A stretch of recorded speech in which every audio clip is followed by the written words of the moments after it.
What's good, everybody? We are back. It is your boy Jarod and your girl Gabby. Episode 114, Gabby, of the newly renamed K and S show. Yeah, It's new the name, but motherfucking same air horn. Yeah. Exactly. New name, same air horn. All right, folks, just for some letting you behind the curtains here as we grow as a podcast and a show. This is already episode 114. Thank you all for rocking with us. We're so happy to be part of the Count the Things family with all our friends out there. There are opportunities out there for us to do different things. And, we have to, align ourselves with more friendly language, if in the title, not so much necessarily the show, although we don't really curse on the episode. Not that I think about it. I'm like, it's the motherfucking remix. Yeah. But when people are looking for brands to do different things, they're like, hey, we have to have shit in the title. And I'm like, well, so anyway, K&S, which you guys know us and love us, that's who we are. That's what we're here. But be happy for your people. We're out here making moves. So we appreciate it. Thank you. We appreciate it. Thank you. Much appreciated. Thank you very much.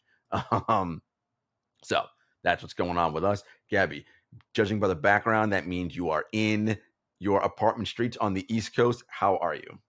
I gotta get back to this virtual background, Jay. I don't want people knowing my secrets, or I'll have like a rollout of my sneaker closet printed. So wherever I am in the country, in the world, nobody knows, We had some challenges last week, guys. I know you missed our faces on video.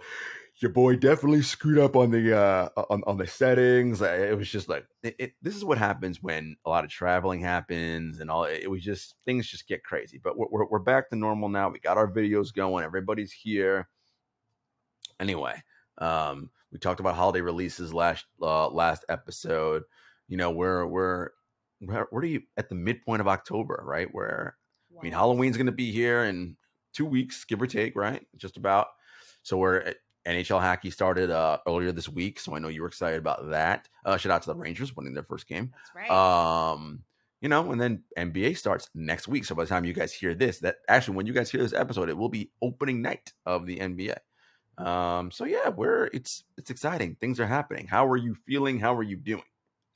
I'm living, I'm feeling, I'm doing, you know what I mean? I think that, it's my favorite time of year. Mm-hmm. My favorite month of the year, usually, especially from a sports perspective, is October. Got my nails did to match my two teams. You know what I mean? Actually, 3 teams, because you can add Giants. This is also Giants blue. It's Knicks blue. Oh, wait. So are Rangers blue. Are we excited now that the Giants are 4-1? Or are you like, all right, this is some fool's gold. This team ain't that good?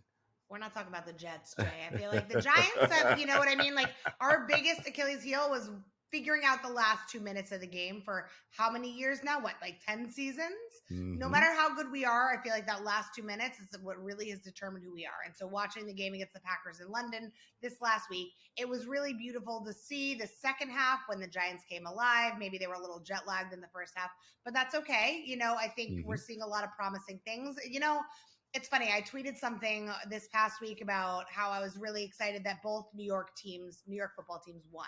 Mm-hmm. And let me tell you the responses I got. You can't like 2 New York teams. You can't like this. And here's my thing. The shirts that say New York versus everybody? Mm-hmm, correct. That's where I'm at, except for the Islanders. That's where I don't really fuck with that. But at the end of the day, I would rather a team from my city be in there than like That's Boston. Fair. That's fair. Jerv, maybe Philly, isn't that Cowboys? I'm going to keep it honest. I love my city. And so even if it's not my team, I'd rather still have it be a team from my market. Yeah.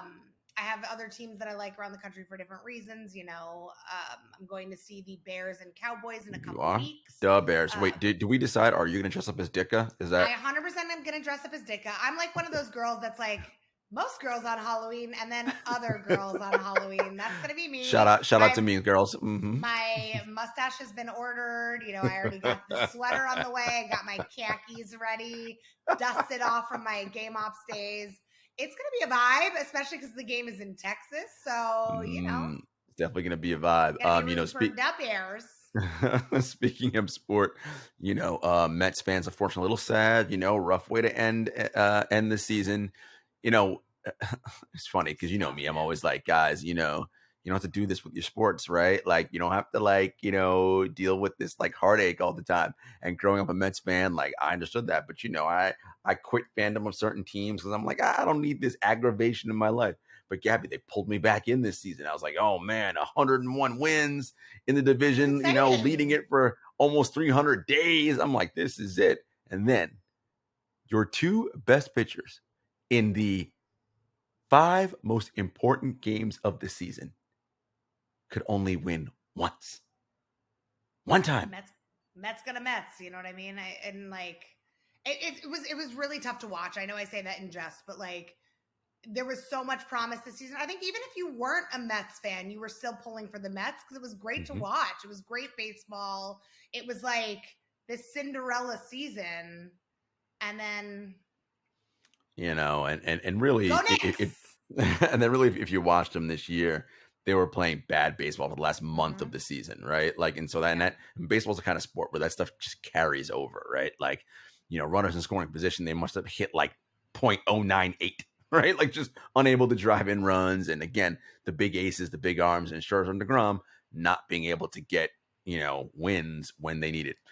So that's the thing about being a fan. Anyway, we are where we are with it, with all that stuff. I was looking at some sneaker news, and this is something we've heard from Nike before. And I know there's been some chatter about this online, but they put out a little statement or whatever saying there are going to be penalties to resellers and this, that, and the third. And Gabby's already rolling her eyes, like, because I feel like we've heard Nike say this before. Yet I don't think there's a way that they've really been able to slow down or stop resellers. So I don't know. I'm kind of just like, meh, I'll believe it when I see it. I am really into the whole idea of maybe shutting down some of the bots. I mean, I get it. This is people's livelihood, right? Resale. We've had resellers on the show. It is an integral part of the sneaker no doubt ecosystem at this point. It's like Nike was like, don't be fooled by the bots that I got. And I don't know how much it's going to impact things. Like, you can say a lot of things. Like, I could be like, I am a French model named Gabrielle, but like, that ain't true. You know what I mean? I'm Gabby from the block in Jersey. So I'm a French model named Gabrielle. I'm like, blue, blue, blue, that's my French. I don't speak French. So I was going to say, you do not parler français. Croissant, No. Tennis. But I think it'll be interesting to see. Thank you for that. That means shit, you guys. Sure. But it'll be interesting to see how this actually comes to action, right? And I think, there's a lot of talk. This is why people are going nuts, sharing the memes, the graphics, everything that's been going around on Instagram and Twitter. But I am curious to see how it's going to impact things. And I will say, I tend to speak in absolutes, Jay. We were talking about this before we started the show, that I never win on Sneakers app. Untrue. I rarely win is a better phrase. But I don't know. In the light of what was going on, all the news, your girl took a W. So I know this is not a hype pair, and this is a women's launch that I've been watching for a while. I love an Air Max 1. But maybe, just maybe, the tides they are changing a little bit and gives people a chance to have an option to buy at retail. And like I said, I'm still going to shop resale, especially if it's something I want. Like, that's not going away. Of course. People, I hope, know that when they see all the stuff that's going on social, right? Resale, again, is an integral part of sneaker culture today. No doubt. But I'm curious to see how Nike tends to block some of the shenanigans that are happening. And I want to be clear, right? When I say Nike cracking on resellers, like, right, it's specifically aimed at like the bots, right? That are buying up, 25, 30 pairs of sneakers. And again, I'm not, resellers who actually this is their business. And like, although people with bots can claim, well, this is my business too. But the people who actually are in this to be in it and aren't just gouging straight capitalism and doing 10x, 15x, I would like to see something being done about that piece of it, right? Because that is where you have the issues. And maybe it might increase some opportunities for everybody else to get their hands on some exclusive pairs. I'm going to sound like an old lady by saying this, but you know what it kind of reminds me of? Remember like back in the day with like Napster and LimeWire, and they were like, if you downloaded a pirated song or like a copyrighted song, they were coming for you, and everyone knew someone who knew someone that Napster came after. Like, I want to know if this is going to be that next generation of that, because I think here's the thing, right? Like, sure, these are people's livelihoods and businesses 100%. I think you know, bots are what they are. And you're right. People can make the arguments as they do. Mm-hmm. But I also think that the pendulum is starting to swing back the other way when it comes to sneakers and Yeah. sneaker resale. Like, I'm getting alerts every other day about things that are at retail prices on resale sites. Mm-hmm. So I know I'm intrigued to see how that's going to be a piece of it as well. Mm-hmm. And I wonder if Nike's doing it in part to control where their inventory is going, right? Like Yeah, no versus doubt. some of the secondary stores and markets where some of the inventory is getting shipped to. Like now that distribution issues and hopefully some of the supply chain issues are like a little bit more regulated now that Yep. we're far enough out. Like getting sneakers into the hands of the people who are trying to get them, I think should be the priority. So I'm in line with all the things that Nike's saying. Yeah, and we will see again. It's like we've heard talk before, right? We will see what the actions actually dictate, right? So we'll see as this rolls out what it looks like 3 months, 6 months, 9 months, a year from now. If it's the same old thing every Saturday morning on Sneakers app, then we know, all right, this was just BS and nothing's changing. Anyway, folks, stay tuned because coming up next we have a special guest, creative director, somebody that's into sneakers. Looking forward to this conversation, so everybody stay tuned. Gabby, we are back and we're not alone. We are joined by a creative director, a photographer. Now, your Instagram handle says Justin Hustle. Now, listen, if Hustle is in fact your last name, your government name, we'll roll with that. If you don't want to say your government name, that's fine too. Justin Hustle, how are you? Thanks for joining us. Jarod, thank you. What a tremendous introduction. I'm glad we didn't use the word entrepreneur or multi-hyphenate in there or any other buzzwords right now. Technically, I've creatively gone by Justin Hustle now longer than I've gone by my government name, and I get checks made out to it. So there we can just keep that popping. So Justin Hustle is what it is. That's it. No further questions asked. Well, thank you for joining us. We heard off air that you had a little bit of a tight timeline getting here, but you made it. You signed in a minute early, no problems. Everything good in the household. Everybody happy. Happy life, happy wife. I hear that works. It's a good balance. As long as Sarah's happy in the other room and nothing gets thrown at me during this, we're doing great. We're doing great. Well, Justin, seriously, thank you for joining us. And, I kind of want to start here. Oftentimes when we have guests, their jobs and what they do sound super interesting and cool to our listeners. And of course it is. And everybody sees, if they scroll through perhaps maybe your Instagram grid, they're like, oh man, this guy's living the life. Blah, blah, blah, blah. And it's like, I always tell people, I'm like, well, we know that Instagram is everyone's highlight reel, right? Like, we don't put the hours of like, I'm going to be 5 hours late to this thing. Oh, crap. I've been up since 3 a.m. working on whatever. But talk to me about how you got started in the creative process and photography. Where did this all begin? Wow. Okay. So the origin story. All right. I actually started taking photos at like 7 years old because my grandpa was a professional photographer in the military. And then he worked with a bunch of like prominent things in Ohio, basically. And so at a young age, I was always around him taking photos, whether I was in them or he was showing me how to do it. And I'm old, so this is film photography. This isn't digital cameras or anything. You're in a dark room and everything? Yeah, he didn't have a dark room, but I have developed my own, and I know how to do that. It's not great. But, some people love it. It's not for me. I need someone else to develop my film in case anything happens. I need to blame somebody else. But so I grew up watching my grandpa take photos for other people, and I was always interested in it. And I have like a BMX and skate background. So like I was always out just doing stupid stuff, taking photos, eventually taking video of my friends, doing all kinds of stuff. Had friends in bands and, was just like basically trying to figure out what I was trying to do with this somewhat skill set that I was developing. Mm-hmm, mm-hmm. I took photography like 8 times when I was in high school as an elective. They kept having to add it like as like an independent study because you could really only take it twice, but I wasn't interested in taking other things. And so thankfully I went to a school that was able to like nurture that for me. And then when I went away to college, like my main focus was there was no film program at the school I went to. So I took English and I was taking all the film and photography electives. Mm-hmm. Eventually I got accepted into a film school in California. I moved to LA without thinking about what I was actually doing. Went to film school in LA. Good. And then immediately was working with the Universal Music Group on like music videos and stuff. So that happened for a while. I moved back to Ohio and stopped taking photos for a long time. I was like burnt out, didn't really have like any direction towards what I wanted to do or anything. And a friend of mine started a clothing store here. And because I do graphic design and stuff, and I was making websites, and that's 3 people's jobs and he couldn't pay 3 people to do it. I was like, oh, cool, I can do all of this. And that's sort of what got me back into photography and graphic design.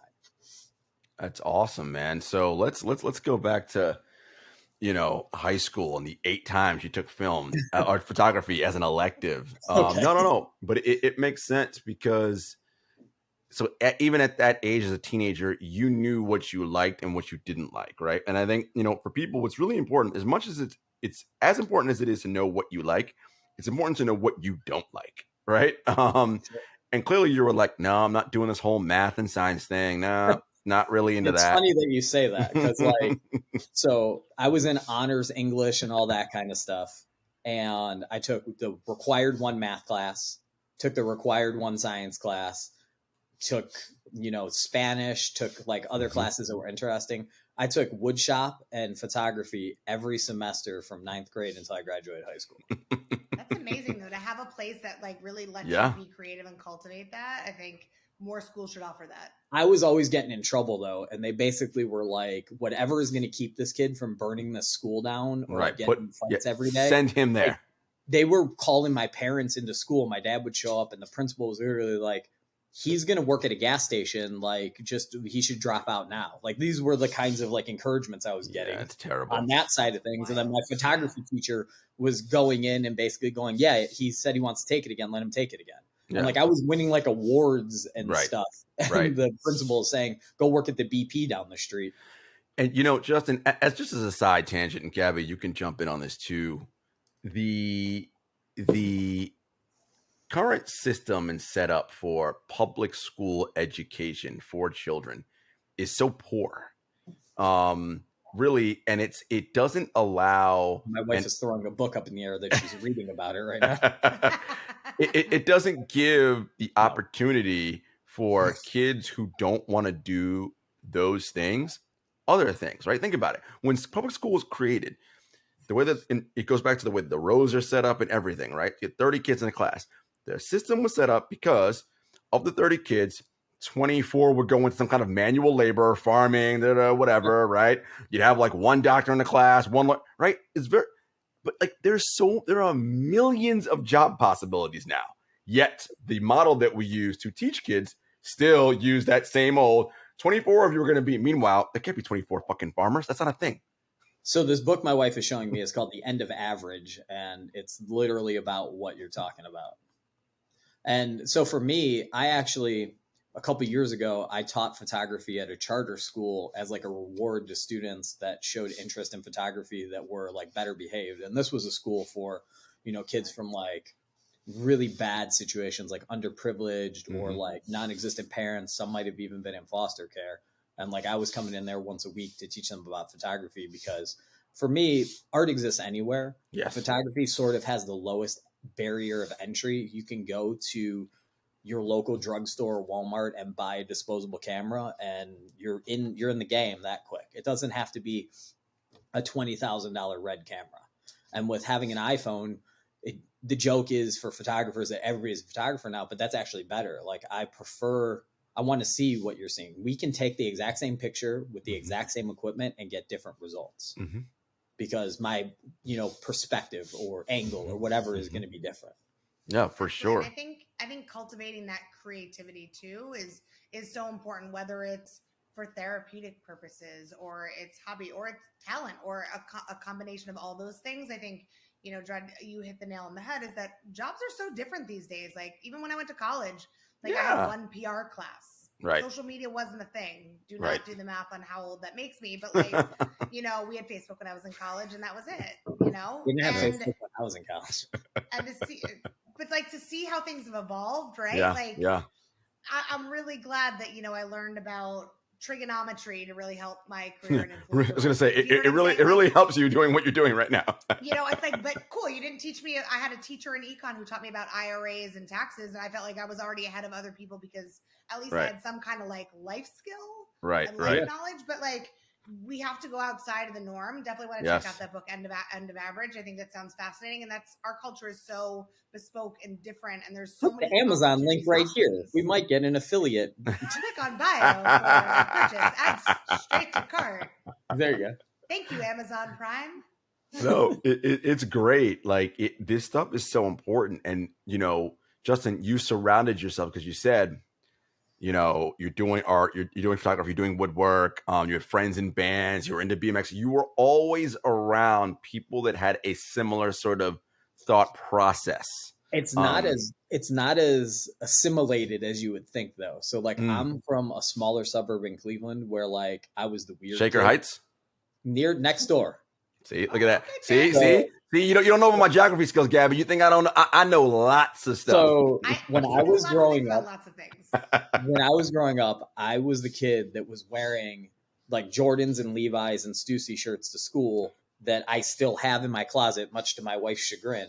And like kids were like, yo, you dress so weird. But every year when they do best dress, like I'm on this list because I look different than all these kids in their Abercrombie and Polo and everything else. So Shout it's out to like, Abercrombie. bro, there's an Abercrombie store. Shout out to Abercrombie. I did, because we all wore an Abercrombie thing They once. just closed the store at the mall that I can see out my front door that every kid that I know growing up bought their entire wardrobe from. And I was like, why are you buying that? I mean, I used to work at Abercrombie, Gabs. Like, I mean, it's a topless dude right there. I feel bad for whatever business is going in that space because that cologne scent is going to be lingering for whoever's next. I honestly think it's like a massage parlor now, so it probably fits the vibe. So the funny thing about Abercrombie is, as Justin probably knows, because I'm assuming, Justin, we're around the same age. I'm 43, so we're probably close in age. You are 1 year older than me, pal. Okay. So Abercrombie went through very much a transition and a shift, right? When I was working there was before it got heavy on the cologne and the naked. It was just starting to transition. Because remember, Abercrombie and Fitch before that was like a very outdoorsy, like a different vibe. Yeah, very different vibe. Yeah. I swear on everything, I might have owned one Abercrombie shirt somebody bought me as a gift. And you're like, I hate this shit. I'm going to shout my mom out here, which I hardly ever do. I was very blessed that my mom was a manager at Saks. So when I was growing up, you got the hot shit, bro. We were kidded, and so my family comes from like a sporting goods manufacturing background. So all of my dad's accounts, also Jordan, also Nike. You had all the fresh gear. They were like super fresh. Cleveland didn't even know it hit. You were flossing. Right, that's what I'm saying. Like it was all I had were like I was gonna bring out really old crappy shoes for this, but I didn't want to dig in the closet. I have like my original Air Max 95s are sitting in the closet. Love it. So love it. I brought a newer pair for that section of this. But what I'm saying is all these kids were like, yo, why are you wearing that? And meanwhile, my dad's why aren't you wearing this? My dad's best friend was the national sales manager, a starter, and we used to go to the factory in Connecticut, and I would come home with every jacket and sell them to the kids at school. So that's literally how that's where the hustle started. That's kind of where that started at. In 7th grade, the principal would be calling, going, Justin's selling starter hats at school. And they'd be like, is he breaking any rules? They're like, no, we just wanted you to know. He was like, we know. We know. It's good. Great. Who do you think drove him? Amazing. Well, yeah. Justin, I want to go into starter stuff. So did you also come back with like multiple starter jackets, like all the different kinds? I had. So we come from the generation where you root for players and not teams. Yeah. I had every Bulls starter coat they made, zip up and pull over. I had the Packers. I had the Raiders. I wanted to do was dress like I was in an NWA video, basically. So this is my point, right? So Justin, because of his dad's connections, because like for starter, like still the way it works now, all this stuff is regional. So if you live in New York, you're getting mostly the New York. Like Modell's is not about to have the Fire Raiders jacket. Exactly, because you don't live in LA, right? But you would come in and be like, yo, where'd you get that cheap shit? You're like, don't worry about all that, my friend. Bro, I would come in with like the the button down short sleeve Oakland Athletics baseball jersey on. Like it was, and that pushed me into like the sportswear side of things for this, because everything can't be, like Powell Peralta tees all day long. But like my dad, if he was here, he'd be cracking up. I used to still have all my starter jackets until my wife and I moved in together, and then she was like, "You got to get this shit out of here. Like, what are you doing?" Throw this shit out on eBay. I sold it to. That's like a relic. I sold my Chicago Bulls starter coat to a friend of mine who's a pretty famous artist and DJ, Terry Urban, and he wore it out to a party that we used to do called "I Got Five on It." Put it down, and somebody stole it. It was gone the first night. And looked nice. It had been in my possession since I was 12 years old, and this man lost it in one evening. Literally put 5 on it. They're like, we out. Shout out to Loonies, by the way. I got 5 on it. This is I'm loving the direction of this conversation. All right, man. So you're out in LA. You go to you go to film school. You're doing your thing out there, but you're getting the music videos. What are some of the bands and artists you're doing work with? I don't really want to name drop stuff. Come on. Nope. That's why we're here. That's why we're here. We're you just got to look up Universal Music Group. There might be one called the Good Charlotte that was in there. And of course we know Good Charlotte. Of course we know about Good Charlotte. It's about Good Charlotte. I know. I mean, I know you know what it is. Who doesn't know? Shout out to the twins. But yeah, I mean, I worked on a bunch of stuff for Guns N' Roses that never came out. And that sort of was like my burnout period on it. Because it was like around the time of their first like reunion. And I was like, this is not for me. No. And then so unfortunately in that like time area, my mom got sick. So I had to move back to Ohio because I have younger siblings. But like it just was a weird time period too. Like the time that I lived in LA was kind of like we were moving into like a lot of the internet age for stuff. And it didn't necessarily feel the LA I moved to changed in the 18 months that I lived there into like a different place. Yeah. Like I remember coming home to visit and gas was $1.30 here. And you were like, what the hell? Yeah. People were complaining it's high. And I'm like, yo, it's $4 in LA right now. Right. And they're like, how do you pay for anything? I'm like, I eat Subway twice a day and I sleep in my office because it costs too much money to go home. So it was like that kind of a vibe. Like the Subway affiliate link at the bottom of it. No Subway. No Subway. We're not letting them get any cheat off this.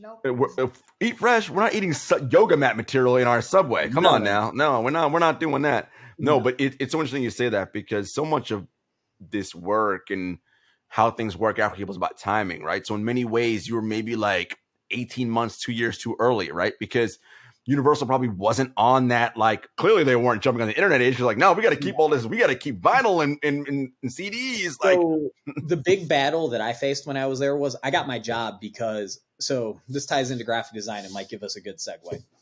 I got a job there because friends of mine had a band that were signed to Universal and they were dropping their own DVD and they couldn't get the titles right in the early like Adobe Premiere that they were using. So I handed all the titles in Photoshop and then batched them out and imported them into their video. And like Universal was like, who did this?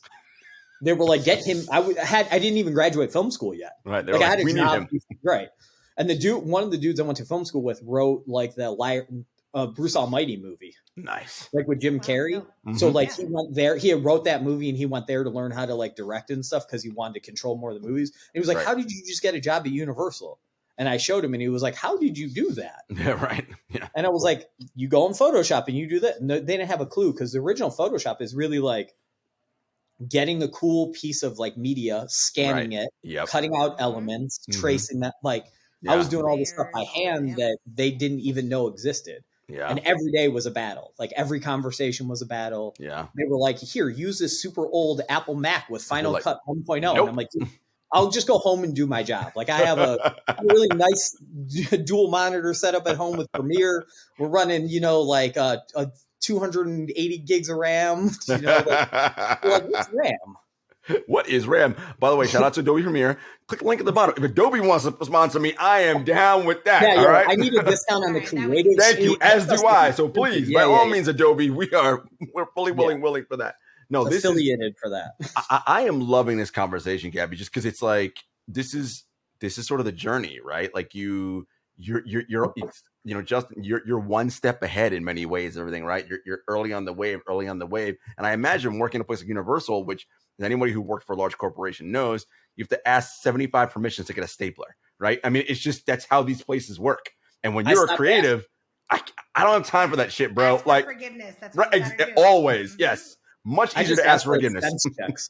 Or that expense. And they'd be like, "Yo, you rented a Suburban for 2 weeks and it needs a new transmission." I'd be like, "Yeah, it's fine. Yeah, don't worry, we it's have fine. Insurance. It's fine. Don't worry, it's fine. It'll buff out. We have insurance. It'll buff out. That's why a lot of these fields like have younger talent for that reason, because they will work you because they know that you have the latest knowledge and technology. Wait. You have the drive and the hustle. See what I did there? Well, it's also people now with the younger generation, they just swapped a lot of that to paying for exposure. Yeah. Like it's like, hey, but we're gonna tag you on Instagram. You can't believe I've shot for Nike, I've shot for Beats by Dre. You can't believe how many people are like, "Yo, can you do this photo shoot?" And I'm sure this is the rate, and then they disappear.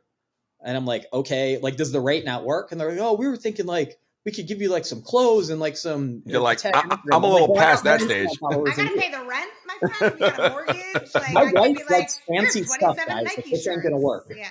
And I like even fancier stuff than her. You're like, you looked at her while you said that too. By the way, you're like, she's glaring at me right now. You're also like, okay, I like fancy stuff too. So listen, I am the bougiest person ever. Look, here's the thing. I'm a bad bitch. Okay, I'm like, you don't get this way by liking basic stuff.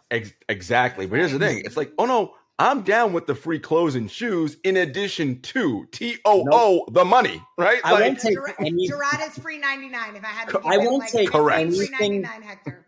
I won't take anything free in a work situation because then they think that supplants paying me. If they want to give me something after they pay me, we can talk about it. That's what I mean. Yeah, pay me and then give me free. But I don't even entertain the idea. I'm just like, look, this is how much I want to get paid to do this. If I decide that I want to get paid less to do something, that's my decision.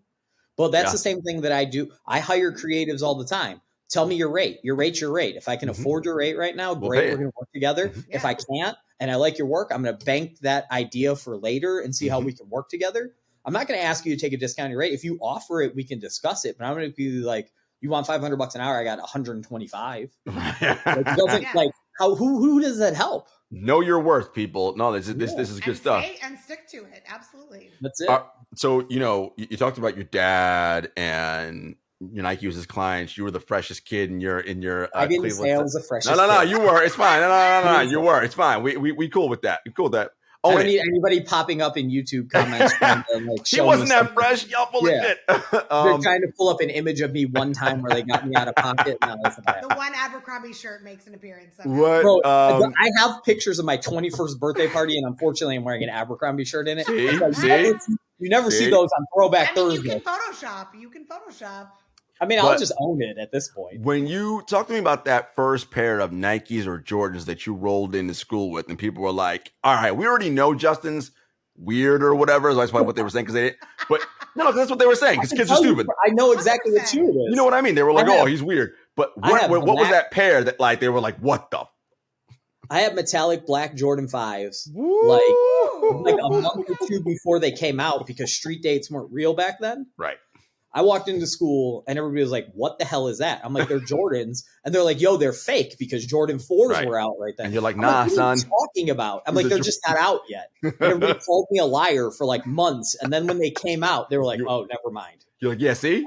I'm like, you guys are goops. But like, I've always gravitated. Air Max 95 is by far my favorite silhouette of shoe. Love that. And I always gravitate. When that shoe first came out, I was like, Dad, they're 160. And he was like, I'm not buying those. I'm like, just call somebody. Call someone. Make something shake. I didn't ask you to buy them for me. I'm like, I didn't say money. I said finesse somebody. Like, make something shake to it. Like, what are you talking about?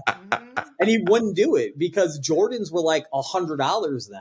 Right. And like, I remember Air Max 95 was like the most expensive shoe they ever had. Yeah. And so I got my pair because my homie worked at Foot Locker. And like, I don't know how he made it happen. I just got my pair. Listen, they arrived in my size and I wore them to death. Like the sole is falling off them. Like, you know how they have those little individual treads on there? There's like 3 missing. Mhm. I might put them on tomorrow. I don't really even know. It was a different time, man. Stuff. It was a different time. As you said, street dates didn't exist. That wasn't a thing. No, like, it wasn't a thing. you could walk got in the store hookup. and You get knew shoes. somebody. Yeah, that's how you got your stuff. Or you drove like 6 towns over because you knew no one buys these shoes over here, and you and you got what you needed. Luckily, where we live, there's like there used to be like 10 malls, and so there was a really famous mall here called Randall Park Mall. It used to be the biggest mall in the United States. They had like a Ferris wheel in the center of it. It was like from the 70s when like big malls were a thing. And it also happened to be like in the most urban area. Mm-hmm. I always went there to get shoes because they always had the best shoes. Mm-hmm. I would get Air Force Ones out of there that nobody else had seen, like all white with a camo swoosh and the camo heel tab. People were like, "You're like, what is this?" I'm like, "Oh, I got them at Randall." They're like, "You went to Randall Mall?" I'm like, "Yeah, man."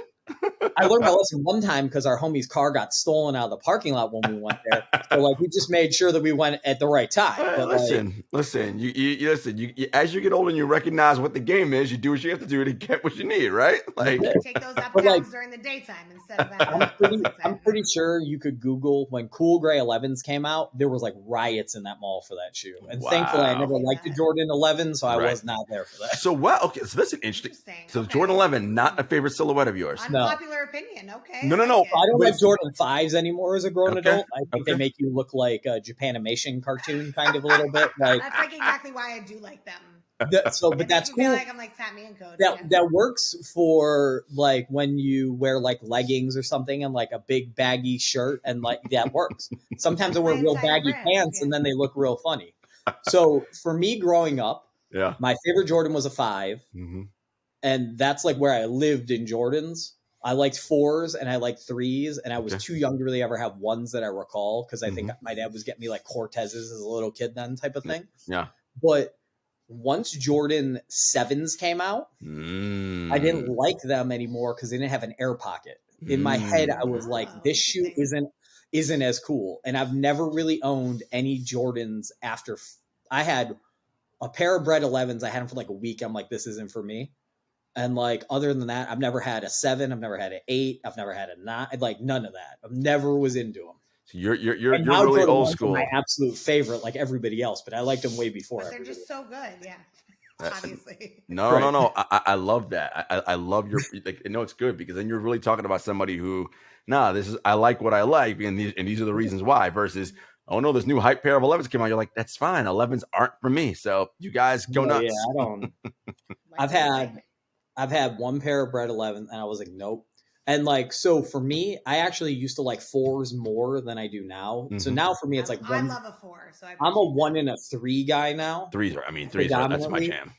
When I was a kid, so I was a terrorist. When I was a kid, I used to take the back tabs of my 4s and cut them off because I didn't like how it would dig into my heel or like into like my ankle. Mm-hmm. So like I was like, I don't like this. So as I got older, I was like, oh wait, that is really stupid. Why am I doing that? But like still, like I can't wear Jordan 4s with shorts because like if I have a shorter sock on, it drives me nuts. Yeah, I'm so OCD with certain stuff like that, and like my black cement 3s, like not the new ones, but like the old originals, ones. Yeah, like the tabs are falling off the back and I'm sad about it. And I'm in my head, I'm like, you dummy, you used to pull these things off shoes when they were brand new. But I also was a kid that put brand new shoes on the day they came out and jumped in like a mud puddle or like messed them up because I was like, I'm like, it's going to happen anyway. Yeah, it's a different time. It's a different time. Yeah. It's a different time. No, that it's so funny. No, this is you're really getting into this, folks. This is what the nuances, but what it's like when you're young, growing up in this, right? Versus like now, you spend $300 on like a pair. You're like, hell no, I ain't going outside in the rain in these things. Like, and you see the 15-year-olds at SneakerCon with like their parents behind them. They got stacks of cash, being like, "What you got for those Mocha 1s? I got these 3s. I got this wheeling and dealing." Like they look at it almost like a possession versus like when you're a kid. I want to put on my sneakers. I want to run in them. I want to be out in them. Yeah. That's my big gripe with sneaker culture right now is that. Well, everyone can pay. You can pay for access. Mm-hmm. So I come from I used to ride with my friend's dad or my dad to Supreme in New York and stand outside all day long to get stuff. Mm-hmm. They didn't even have a website when I was getting stuff. Mm-hmm. I come from going to A-Life when Stolly used to work there. That's how I met him, and like knowing him and getting stuff that way, because you weren't getting stuff that was cool if you didn't know somebody. Right. Some of the shoes that like I'm going to show you, you couldn't, like some of these pairs you have to know somebody to get, type of thing. Yep. But like now you can just buy them. Yep. Like you can just get on StockX and Klarna anything you want, wear it once. Like people get a shoe, wear it once, get that fit off on the gram, Mm-hmm. sell it, make back most of their money. Mm-hmm. And like that's what the game is. That's not the game to me. That's never been the game to me. And like shoes, clothes are meant to be worn, you know what I mean? Mm-hmm. If you treat things right, they'll last a long time. Correct. But also, some people only got one pair of shoes. Like, let them wear that one cool pair of shoes, beat them to death, and get a new pair. Like, beat the shoe to death. I don't want that to sound like something else. But, like, that's okay. I have way too many pairs of shoes. My wife will be screaming in the background right now. There's too much stuff going on. Yeah, and, like, some shoes, I was going to bring a shoe that really is like a pointless shoe, but means something personally to me. Oh, we like that. Like, oh, we love that. Yeah. Maybe it'll be a bonus pair. But like, what I'm saying is like, most shoes need to have a story to it. If it's just because it's cool, I don't really care anymore. Like if it's, and that's part of the reason why Yeezys don't really get any play with me, because I don't want to wear the same shoe as a 12-year-old kid and look like I'm an adult trying to look like a kid. Like it's a little like I see dudes at the gym lifting in foam runners. I'm like, bro, put on a pair of workout shoes. What are you doing? I mean, I don't. Yeah, like you make no sense right now. That when you said that, Justin, about looking like a 12-year-old kid, reminded me of the Steve Buscemi thing. Hello, fellow kids. Bro, my biggest fear, honestly, is that one day someone's going to be like, "Yo, why do we buy T-shirts this old guy makes? Like, what are we doing?" Yeah. Like. Or like, why do we care about anything that he's involved or whatever? Yeah. And I think that's everybody's fear at some age, because eventually, like Dapper Dan looks amazing. Right. And he's wearing all his creations. Right. And he kind of looks the same in an elevated and elegant like kind of way. But like, there are also people that you see like, oh, you just got some money and you went to the Amiri store and copped a whole fit and you look ridiculous. You just don't, or like, oh, you got some money and you went to ALD and just were like, kit me out. Like, you know, like you gotta, I'm careful with what Supreme stuff I wear now because like sometimes I'll wear a Supreme thing to a restaurant and I get the worst service ever because the kid just wants to be my homie and talk to me about clothes and stuff. Like, no, bro, just go. Like, let's make this meal happen. Like, what are you doing? Like, just because you know about something I'm wearing doesn't all of a sudden make us like best friends. Bro, get that bolognese going. I don't got time for this conversation. Justin, like, please bring me my croissants. Like, what is happening? Like my wife does not want to hear you ask me about what my favorite Supreme silhouette is and why it was designed by Brendan and not designed by Tremaine. And I'm like, well, Tremaine has one piece your wife's like, I am leaving right now. My wife's like, please don't buy me any hype gear. Like, I don't need any hype gear. Please stop. But I think that's the thing, right? Is it's now we're in a culture where everything is expendable, it's disposable. You want it for the picture. Yeah. I think Justin, when you and I first talked, you were like, everyone now doesn't even need to buy shit. They can go in a fitting room and be like, "Yo, check out my haul. I'm at the Supreme." Well, not at the Supreme store because you don't do all things there, but you know what I mean. Yeah. It's like you can go anywhere. I've tried a shirt on in the Supreme store before. You're not even allowed to do that. I was gonna say, I didn't think that was allowed, but. I did that. And just picks if it didn't happen, and then they don't even buy it. Or to your point, like they'll buy it, try it on, resell it on any of the different platforms. Like I want those Gucci monogram pants so bad, but I am not spending $1,100 on pants. No, I need if there are any boosters in here right now, hit my link and just like set me up. Like if I can't get that pant on a finesse, there's no way. As you all know, the finesse is the way Jarod likes to get all his gear. Listen. That's how rich people stay rich. You think they buy anything they have? Hell no. That shit gets given to them for free. Bro, that's all what I'm trying to do. SponCon, like, get out of here. All right, Justin, this is dope, man. But guys, stay tuned because coming up next is America's favorite segment, Shoe and Tell, presented by Another Lane, the premier digital marketplace for dope kicks. You already heard Justin dropping some hints about what he's trying to show us. So stay tuned because I have a feeling what's coming up next is going to be stuff that's like important and means something for him. It's all stay tuned. What's good, everybody? We are back. It's America's favorite segment, Shoe and Tell, presented by Another Lane, the premier digital marketplace for dope kicks. Look, every time this segment comes on, I tell you guys, Chad and Adina, You got to check out Sneaker Galactus. Anybody with the name Sneaker Galactus, you know you're going to learn a lot about sneakers. This guy is an OG sneakerhead. And if you want to get that ultra rare pair, Chad will take planes, trains, and automobiles to get to whatever, boats, doesn't matter, to get whatever you need. He's done it all before. So make sure you guys head over to anotherlane.com. Check that out. All right, Justin, shoe and tell is just like it was in school. This is your show. You show us what you got. Tell us why you like it, and we'll go from there. I might have been cutting that day. You might have. Okay, so my OCD is going to kick in here a little bit. So I'm going to try to do things in an order that makes sense. All good. All right. Ooh. I like this sound effect. That's a serious stud. This is not a sound effect, you guys. That's real. Okay. That's amazing. So pair number one. Okay. So this is a Joe Preston. Yep. New Balance 992. Unfortunately, I missed the... Do I need to hold it up the whole time? I'll hold it up the whole time. No, you hold it up. What are you talking about? Unfortunately, I missed the live release in February at NBA All-Star because I had just got back from Vegas and likely had COVID before COVID was a thing and couldn't make it out there.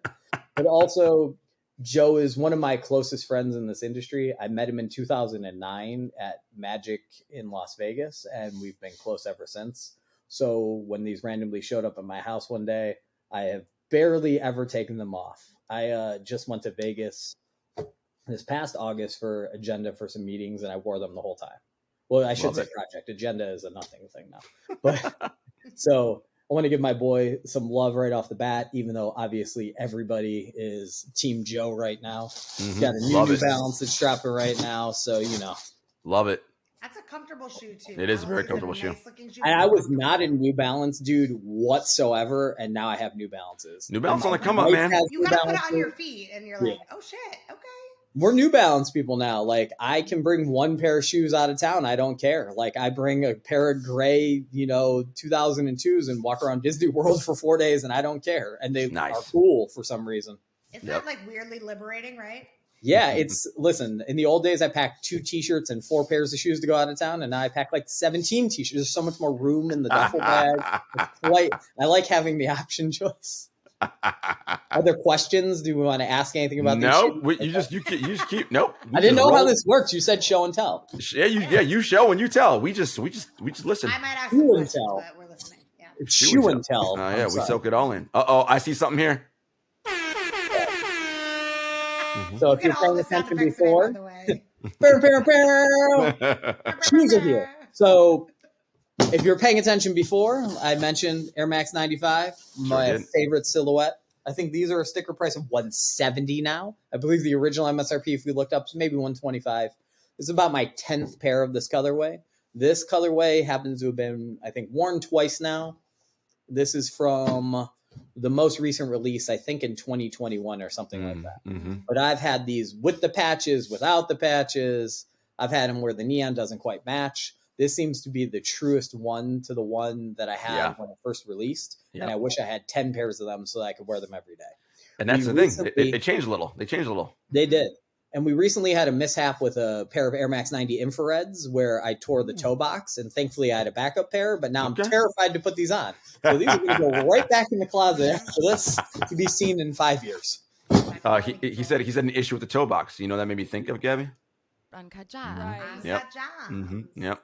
What is it? Uncut Gems? Yeah. I've seen the movie, but what is the toe box with Uncut Gems? It's just, your toe box exploded. That one to throw in the Uncut Gems thing, whatever. It all works. Jerome is any excuse to be like, Uncut Gems. He's got a new movie coming out with the Safdie brothers, and they said it's going to be just as intense. Looking forward to it. Uncut Gems. Yeah, my wife won't go to New York now because of Uncut Gems. Really? It was too stressful of a movie. If it's that loud, she can't do it. My wife is from a small town, man. She's from she grew up on a farm. I was gonna say she knows it's really not like that in New York City. She knows that. That's not really what it's like. She's been to New York City. Don't fuck around in the Diamond District, though. Yeah, but ain't nobody. Kevin Garnett ain't running around 35th Street like. But that's not. No, that's not how that works. Nah, he's up on 47th. All right, next pair. Oh, I'm a dunk guy. I love dunks. I love Air Force Ones. I like a nice low top. because the one thing I don't like is when my pants cover my shoe and people can't, like, listen, you're only seeing this much of the shoe. What I buy the whole shoe for? I might as well wear Birkenstocks. These were another pandemic pull-up. I got them from my local skate shop. I happened to be like 2 blocks away from it, and it's like 20 miles away, and they tweeted that they had them, and me and my buddy pulled right up and got them. It was a really cool experience. It felt like, shout out to Westside Skates and Brian, it really felt like getting shoes that were on the shelf, kind of. Yeah. Even though when we got there was like 8 people already in line because, you know, I'm sure people knew or whatever. But like, I thought about, you know, like I never had the Air Max Safari from Atmos. So I was like, this is as close as I'm getting to that shoe. And they're great. They're comfortable. SBs tend to be a little bit more comfortable than regular dunks. And these ain't no Panda dunks. So, you know, they're comfortable wearing these. These get a lot of burn too, though. So these ain't no Panda dunks. I love it. No, I've never had a Panda dunk. Never will. Cypher, don't get gas. That too. Yep. All the effects Today. today. Yeah. All right, I got another dunk here for you. All right, let's see what we got. I'll just it's do true, this. though, the details on the dunk. Ooh. So this is the only pair of off-white shoes that I have. I've never been blessed enough to ever hit on sneakers, or anybody that loves me take care of me. Jarod, Never. I've hit on sneakers on a lot of stuff, but this is the only off-white I ever hit on before. He said it. He's hit on, but not on this stuff. No. Yeah, I hit on a lot. Listen, I'm thankful. I hit on a lot of stuff. I hit on Ben and Jerry's SBs. Like I've hit on stuff. I hit on the first Fear of Gods, like whatever those joints are. Those things have long gone out of my life. Anything hype, I never hit on, Jarod. Is that okay? So, Am I allowed to say no? There you go. I've definitely hit on stuff on sneakers, but I never hit on any of the Jordans. I never hit on any of the Air Force Ones. I'm always like this close. I think these came in the time period right around when Virgil passed, or like a little bit like before that. Yep. And like I was like, you know, like I don't love them, but I like what they are. So to and what they stand for. So to me, this is a shoe to look at and appreciate and understand. Like there's a lot of nuances to it. There's a lot of, I mean, listen, there's 50 different colorways. Not that many people have these shoes. I really never see people wearing them. Yeah. So like, and the whole packaging in the box, everything looks really cool. Like even the tissue paper looks cool. Like it's just a great piece. And I wasn't like, I love going to Chicago. I go to Chicago to kick with the homies all the time. I've never been like a big off-white guy. Like I don't really buy too many other clothing brands. So for me, it's like a way to be involved with something that like is existing in the orbit around the things that I do. So Makes like, sense. I love that. I'm into it. But Makes like, total It's like an ASMR moment, by the way, with the tissue paper. I was like, "Woo!" Look at you, ASMR. My Look at hairs you, all excited, ASMR. you know? What do we even do? all right. So the last pair, you said bring 50 pairs? No, definitely not. If this was up to me, I'd be like, bring all the pairs you want. Yeah, and I'm like, girl, we don't have all night on the for this. last pair? I'm like, let me go pour another glass of wine. All right, let's see what we got here. So this is the. Hold on, keep the drum roll. Just getting it ready. Oh, come on, we got. Oh! Oh! So, see the back here? Project. Yep. And the detail and the texture. Hold on. There's more details. This is a pair where you got to kind of know somebody to get something. And then we'll go over the box after this. So this is the Brooklyn Project's Nike Dunk SB Low. These came out so long ago. I've never worn them. I'm very fortunate. I don't like the word blessed. I'm very fortunate that when I started my clothing brand, Another Enemy, Dom from Brooklyn Projects was one of the first accounts that I didn't have a relationship with that reached out and wanted to carry the brand. Maybe a couple weeks after his first shipment, Chris Brown was photographed in Us Weekly wearing one of my shirts with Tiana Taylor. And I was like, oh, this is insanity. And he was always a big supportive, big brother kind of figure in my life. And when these came out, I happened to be in Vegas for a trade show or something. We drove to LA to kick it for time after that. And I pulled up and he had a pair waiting for me. And the box has a message on the inside. So sometimes I'm known for getting stuff and not being into it and maybe letting it rip on eBay. Yep. Tag below. But I love that. There's a message on the inside. I was Listen, this is the cover for the entire episode, right? It's very clear. Very clear. Do not, yeah. And like the tape detail on the box, the outside. I mean, Yep. the whole thing is. Yeah, is I mean, perfect. so this is a cool SB box. This is different than this box, but this is not pink box that's SB. Tiffany blue versus No. the rainbow color that actually is like the eBay colors. But pink SB box was an era. I mean, I used to have.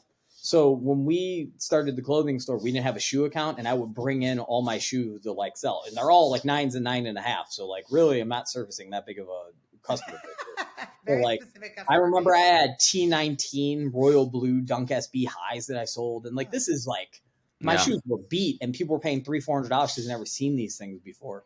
A buddy of mine used to work at SB when in like the early mid 2000s, and back then they had sample pairs and they would hook the homies up with them, and then they started tracking barcodes so they could like who was getting their stuff out there. But I mean, I had all the Puss Head dunks, I had all the Haze, I had everything, Heineken dunks, I had all that stuff. I had all the like original Supreme SBs, and over time, like I own my own business, and if the checks are low, then the shoes got to go. I like that. Good motto. I like that. Justin, man, this has been incredible. Just a convo about just your journey, education. Shout out to your wife who's reading that book about it right now. Now she's still on Instagram. She's mad at me for saying that.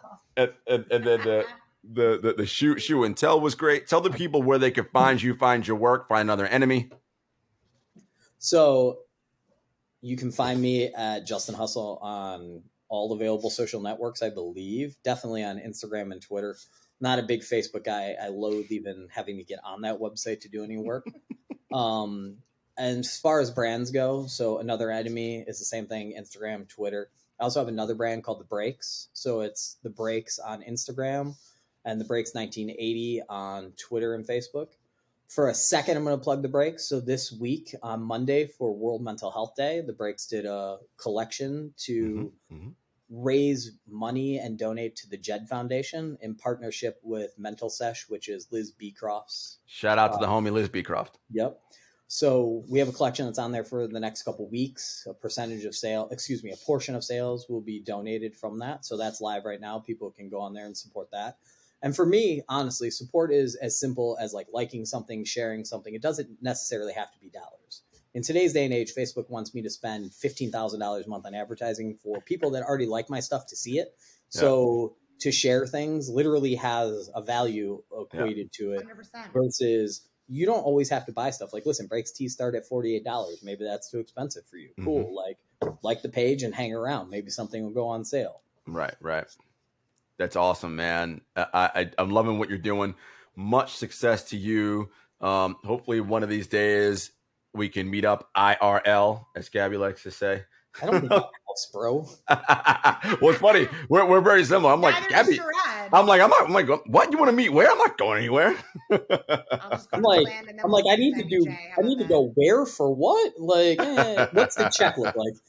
Although you're in Vegas a lot, so that might have to be the meeting spot. Well, so this could be a good time to ask the viewers, should my wife and I relocate to Vegas? We're on the fence. Well, Gabby's going to say yes. So we're going to offline about that, but yes. Gabby's voting yes. But folks, are you voting yes, Jarod? I am. We'll talk offline. We'll talk offline. But folks, they doesn't want to agree with me. I mean, that's also that. Got a brand uphold here. Thank you for locking in with us as always. You know where to find us. We're at Kicks and Shit Show on all social media platforms. We're part of the Count the Dings family with the original Bomb Show, Woke Bros, Crypto Bros, all that jazz. And we will see you guys next time. Peace.